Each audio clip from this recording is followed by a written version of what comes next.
Welcome to another MPTV segment. My name is Susanna Paul from Meier Real Estate, and I'm delighted to bring a panel of experts who are going to talk to us about a very important topic in real estate, which is downsizing. Many of our friends and families and clients are going through this every day, and we get a lot of questions about how to do it, when to do it. So we have managed to get a fantastic group of people together, and we will be answering some of your questions. Welcome, Jude, Rob, and Barbara. Thank you for agreeing to join us today. Okay, so I'm going to start with you, Jude, today. What is downsizing in real estate? Obviously, you're in the business, so can you tell us about it? For me, downsizing in our business of real estate is about getting the right size house for the right size people at the right time. So it may not be that it's a lot smaller than what you're living in, but it might be about the fact that you have to think about maybe moving to another place, maybe decluttering, and maybe the decluttering isn't just about your things, your stuff, your furniture, but it's maybe about decluttering your entire life at the time. And it is about finding something that is suitable, and maybe downsizing is more about right sizing. That's right, that's a very good term. And what was it like for you, Rob? What was your experience in downsizing? In the downsizing, well, I guess it was letting go a lot of stuff that I'd had from years before, right? And that was a good, what they call a cathartic experience, where I was forced to do it. And we moved into this 3-bedroomed house that was close to shops and everything else. But we didn't stay there very long. I couldn't handle it. Right. And what happened? It was too small. Well, I actually upsized the downsize. Yes. Because we added a kitchen, added another bedroom, made another bedroom, added verandas, but it still wasn't to my liking, and so we then upsized again. Upsized, yes, yes. So I don't think that would be the normal experience, right? But it's a true reflection of what people think downsizing looks like when they're buying the next property, and what they find when they live inside it and go, well, I can't go from a 5-bedroom swimming pool to a 3-bedroom small house. So it's that shift in the mindset, emotional as well as the space. That I think a lot of people experience. Yes. It's a massive psychological shift. You really have to think a little bit smaller about everything, right? And then you have the emotional letting go of everything, and then you have the physical moving. Yes, yes. And also the financial. Yes. Because there's stamp duties and other things when you purchase a new property. Yeah, right.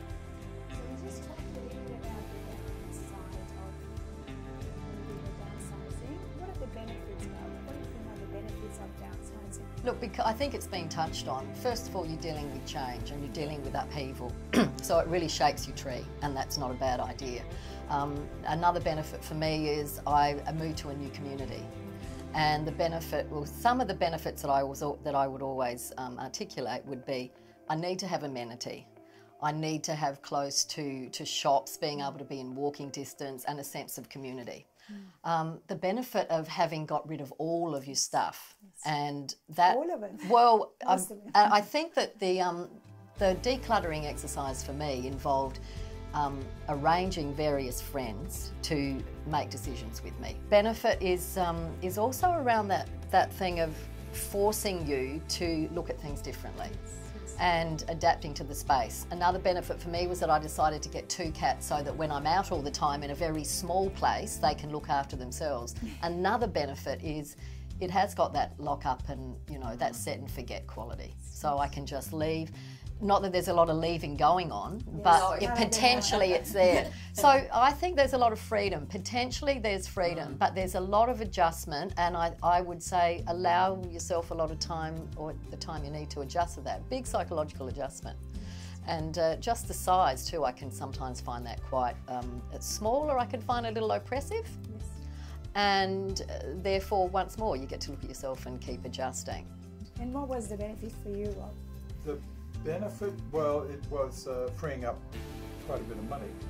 And as I already had a property up in the country, a 3-acre property with a lovely house on it just out of town, a small town, I was able to put some money into that for renovations, because my plan was to retire at my country place in the not too distant future. So therefore, all I wanted was a base in Adelaide. Yes. But my wife had other ideas about that, of course, and but fortunately now things are very clear. After the second bed, probably. Yes. And now you've right-sized. Now you're right. Now I've well, we have shifted since again. I mean, I hope your audience doesn't take any notice of me, because I've had 10 houses in the last 11 years almost. So I guess it comes down to people want to know, when is a good time to downsize? Or, you know, should I wait? I'm happy there. Should I wait for another 5-10 years when I really go really small? Or what do you think, Rob? When is the time? Well, I think they put moving house third on the list of the most strenuous. I think the first is death, second is divorce, and moving house. And often they come all together. Yes, yes. And then the next one's painting and wallpapering together. That definitely puts you apart. So I would, because I'm an old hand at it, and it didn't sort of affect me too much. But I've had friends who have lived in houses for 30, 40, 50 years even, and the thought of moving is just beyond them. So if you were thinking about doing it sooner than later, and get someone like you, Susanna, to help them, I would strongly recommend that, because it's been brought out with the three of us here that it's not so much a physical thing in a way, it's an emotional, psychological big shift that has to take place. Also, Rob, I'm thinking around the anticipation. Often you're not where you will be when you're moving. So you think, well, this is how I am now. The ability to anticipate and the ability to project into what you might need. Now, some people might do this more easily than others. So rather than come in what I call in lag, you can come in being prepared, able-bodied, and also I think there's almost an economical aspect to it. You know, I started to reflect on the minimalist concept of life, and becoming minimalist. And do you really need your 800 of real estate? No, I need 350. And then what are we doing in terms of sustainability and our contribution and impact on environment? So on a theoretical level, I think we can start understanding that there's value in minimalist, and it does free up space for other things for the next phase of life. When you're ready for that next phase of life, rather than moving in it with your clutter, I think it feels a little more sane. Yes, yeah. So in that sense, Barbara, what did you learn from that? Obviously, what you expected from beginning, like you said, you thought you may be in another community and you ended up somewhere else. What did you learn from that experience? Look, I'll do a retrospective on that. I learnt that community is really important to me, and I thought I would regenerate community, but also that takes time. I don't personally have the energy to be doing that community. So I've new friends. Yeah, to make new friends. So I go through backward and forward. I also started up another business concept that I knew would engage me with community. So that's just me utilising my skills and resources that I thought would engage me with community a little more. That hasn't been implemented at the moment for various reasons, but it's there. What I learned was that I can survive in a smaller space. I also learnt that I actually have a preference for bigger spaces. And I'm still reconciling that, you know, I'm still reconciling that. And but it also allows me to reflect on some of my family and friends who haven't made that move, and yet I know that this might be my second or third to last one, I don't know. But if I need to move again, it won't be as hard because I don't have all of those possessions. And I think that I have, you know, taken the journey. So you've done it once and you can do it again. Yes. It doesn't have to be your only home when you downsize. It's like when you buy your first home. I always say to people, it doesn't have to be your only home. Maybe it's the same when you downsize. It doesn't have to be your only home when you downsize. You might have to move again. And also not having that having your money tied up in real estate, like what you've said, Rob, it does allow you to make some plans for the future. spend it That's on right. other activities. Yes, So yes. it's about preferencing, priorities, and getting to know yourself, and then acting accordingly. But I think it is individual. We can give ideas, but as long as you take action and anticipate, Yes. I think the pain will be minimised if it's Yes. painful. Yes. Absolutely. So do you think in that sense, obviously what you learned, that researching maybe would have been a good thing, so from beginning to research, or do you think that you had to go through the experience? I guess if you look back, what would you change, or what would you advise someone else? I was pretty determined and set on what I wanted to do at the time. Yes. Of course, things change in time. But no, I felt the place that we moved to was right. My wife doesn't drive, so I needed to be close to the bus. I needed to be close to a shopping centre. The house in itself was quite comfortable. So yeah, I think we made the right choice. It was just that I hadn't expected, the thought of, I hadn't really thought through the size of the place, right? Because I had been used to living in such a big home. I had the advantage of weekends going off to my place in the country. Yes. Oftentimes my wife didn't accompany me there because she had other things going. So that was my break. So Barbara, what did you learn from that experience? From the experience of the accidental downsizing, I learned that it takes a long time to build community, and I took it for granted that I'd built a community for the last 20 or so years. I also learnt that once you've taken the step, there's a lot of freedom around it. I've learnt that now I'm positioned to be able to make new choices, to lock up, to leave, to head off to wherever I want to. I also learnt that it's much closer for me to drive to work, and that's a plus side. That was part of my decision. I also learnt a little bit around that thing of looking at my checklist and reflecting back and noticing, I actually made a different decision. Amazing. So whilst you have all your plans, life is what happens when you're making those plans and it looks something else. Yes. So look, there are a few of the things that I learned, but I try and be philosophical with it. But I do figure it is, I'm now positioned should I need to relocate again. Yes. And probably to plan where you might be in a few years and what your needs might be. So anticipating. If I had have anticipated, I might have made different choices. But I'm happy to just roll with it.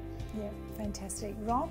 Well, I think you really have to come to grips with the move itself, with the adjustment, particularly those people, and I don't include myself here, who've lived in the same house for so many years. And it could be one of the single biggest decisions of their life, ever since marriage, if you're a married couple, for example. And to be able to think that through, could I picture myself sitting in that chair in that room? Could I see ourselves in that bed in that little room? What about the backyard? There's no fruit trees. They're the things that I think, in the case of a couple, to sit down and go through that. But probably then most importantly is then to make a commitment to each other to say, well, we're going to stick it out. Or we're going to both agree on a shift, on a change again. yes. That's, I guess, because people who are thinking about downsizing, generally our sort of age, Yes. right? Young folk. Right? Yes. Yes, exactly. And, yes. And hey, you've got to take a chance sooner or later in your life, Yes. right?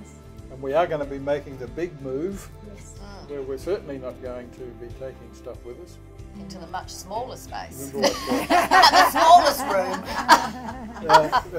the evangelist Billy Graham once said? He said, remember, there's no removalist van behind a hearse. That's exactly right. Right, yeah. And Jude, I guess looking back, if you had to do this again, or you wanted to give an advice to someone, what would you tell them? The first thing I think you need to do if you really want to think about moving, maybe downsizing, is to get your head right first. Make sure that you are in the right headspace. Don't just move to another house and go, I'm going to have something smaller, because I don't think that's how it works. I think you need to consider what your life is going to look like, how long you might want to live in the next place, and it might be that you don't actually make the house any smaller in the area of the rooms, but it might be a smaller block. Yes. So you don't have such a large garden, because most of us have come to this part of our life where we do have a lot of things that we do like to take with us, and it might be that you want bigger rooms but less space outside. And as I said, what we did when we moved each time was we had some values and some thoughts about what we had to have first, and they were around light, lovable, lockable and leavable, and that meant we wanted light and sun coming into our space so we could live inside, outside, but we wanted to be able to lock up and leave and not worry about the garden, not worry about the house, and not have to ask our neighbours to look after everything that we have. So it was the stage of our life where we wanted to travel and we wanted to do other things, and to do that we needed to free up some space, and it was not just about the money, it was also about the physical space. Yeah, fantastic. Thank you so much. I really appreciate your generosity in being open and giving us some personal information and stories. I'm sure a lot of people will learn from it or listen to it and relate to it. So thank you so much for your time, and I hope you enjoyed it as much as we did. Thank you for watching another MPTV segment. We hope you enjoyed this segment, and we look forward to seeing you again. If you have any questions or you'd like to speak to us, please don't hesitate to contact us at Meier Real Estate.